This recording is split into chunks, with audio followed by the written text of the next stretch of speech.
warahmatullahi wabarakatuh.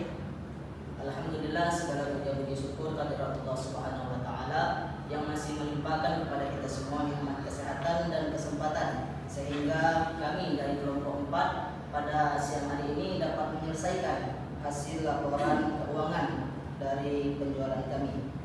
Dan kami dari kelompok 4 di sini akan mengatakan, yaitu saya sendiri sebagai moderator Andi Saputra dan teman saya Rizky Pratiwi, saya Bella Putria, saya Ali Zulikram. Baiklah, di sini kami ingin menyampaikan hasil laporan keuangan kami, keuangan penjualan kami. Yang itu pertama, latar belakang. Indonesia dikenal sebagai negara dengan tingkat kesuburan tanah yang baik. Banyak sekali tanaman yang dapat tumbuh subur di Indonesia. Salah satunya dari jenis sayur-sayuran seperti bayam. Tanaman sejuta manfaat ini dapat tumbuh dengan subur di berbagai wilayah Indonesia. Sayur bayam yang kita kenal selama ini banyak dikonsumsi sebagai lauk seperti tumis bayam, sayur bening, dan lain-lain. Kandungan vitamin dan mineral yang terkandung dalam bayam sangat baik bagi kesehatan tubuh. Mengkonsumsi sayur bayam secara rutin dapat menurunkan risiko terkena penyakit stroke. Dan selain itu, sayur bayam juga sangat berguna untuk pembentukan sel darah merah dan di dalam tubuh, sehingga tubuh tidak mudah terserang anemia atau kurang darah. Namun tidak sedikit masyarakat Indonesia yang tidak suka mengkonsumsi sayuran. Untuk itu saya bermaksud membuat bayam menjadi produk olahan yang berbeda dari biasanya, yaitu keripik bayam yang gurih dan renyah. Dari fakta yang telah dikemukakan di atas, maka sangat cocok dan potensial bila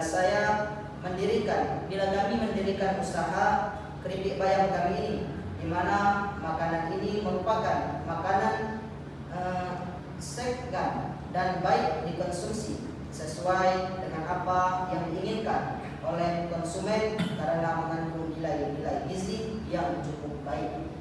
Baiklah, untuk materi yang selanjutnya yaitu tujuan dan manfaat yang akan disampaikan oleh saudara kami Rezi. Kepada Rezi kami persilakan.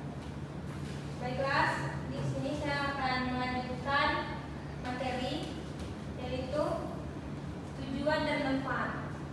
Adapun tujuan dan manfaat laporan ini adalah: 1. Untuk memenuhi tugas mata kuliah Islam Entrepreneurship. Yang kedua, untuk menambah wawasan tentang kewirausahaan. Yang ketiga, mengajak masyarakat untuk hidup sehat dengan produk cemilan yang ditawarkan. Yang keempat, membantu petani bayam untuk mengolah serta memasarkan hasil pertaniannya. Yang terakhir, mencapai target penjualan. Nah, saya akan menjelaskan pemasarannya. Dengan usaha keripik bayam yang bisa dibuat cemilan maupun untuk lauk, maka kami memasarkan produk ini dengan berjualan online dengan menggunakan metode COD. Selanjutnya, materi yang akan disampaikan oleh teman saya, Ali Zulikram. Baiklah, saya akan melanjutkan materi, yaitu analisis SWOT. Yang pertama ada strength. Strength ini bisa disebut juga kelebihan. Yakni produk kami mempunyai ciri khas menu yang berbeda dengan usaha keripik bayam yang lain, yaitu rasanya sangat enak dan gurih, bahan produk yang terjamin higienis dan sehat, dan harganya yang cukup murah di kalangan mahasiswa. Yang kedua, weakness atau kekurangan. Kekurangan produk kami yaitu penyerapan mineral yang buruk, banyaknya penjual yang menjual dan produk ini sehingga konsumennya sedikit. Yang ketiga, opportunity.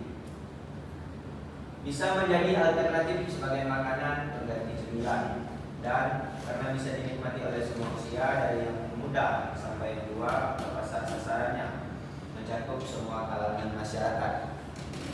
Yang keempat, trend. Yang pertama adanya pesaing yang menjual produk dengan harga lebih murah. Dan yang kedua, harga bahan baku yang sewaktu-waktu bisa naik dapat menyebabkan kenaikan harga yang dapat mengurangi pembeli. Baik, materi selanjutnya bahan baku, alat dan juga pengeluaran yang dikeluarkan oleh kelompok 4 ini.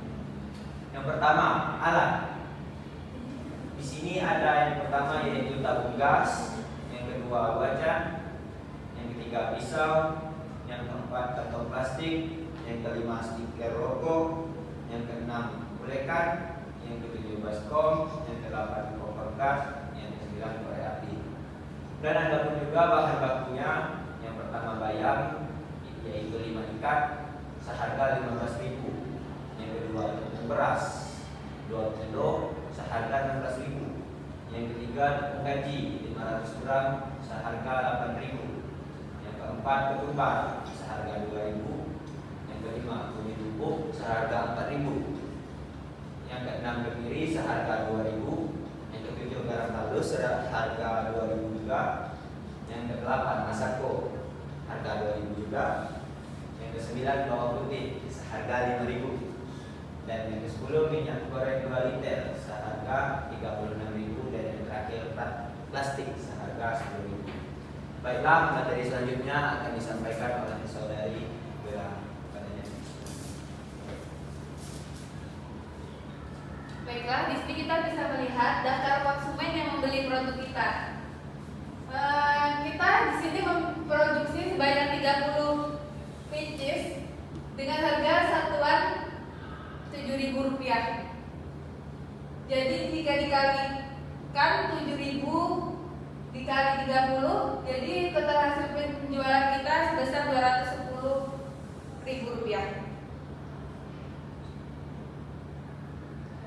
Total keuntungan yang didapat setelah dilakukan pengurangan terhadap modal yang dikeluarkan adalah sebagai berikut.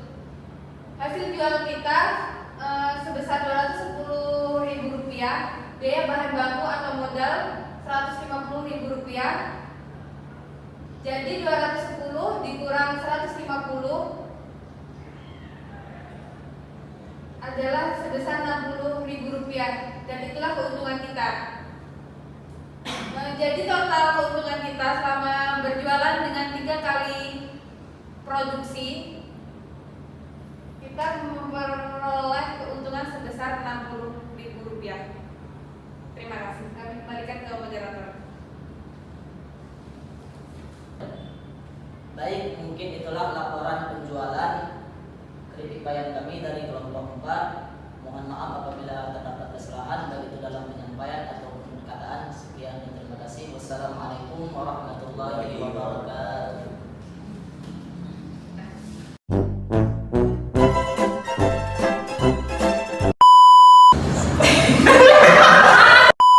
Ibu, kenapa?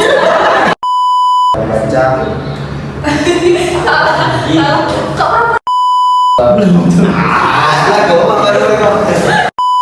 Penjualan kredit bayar.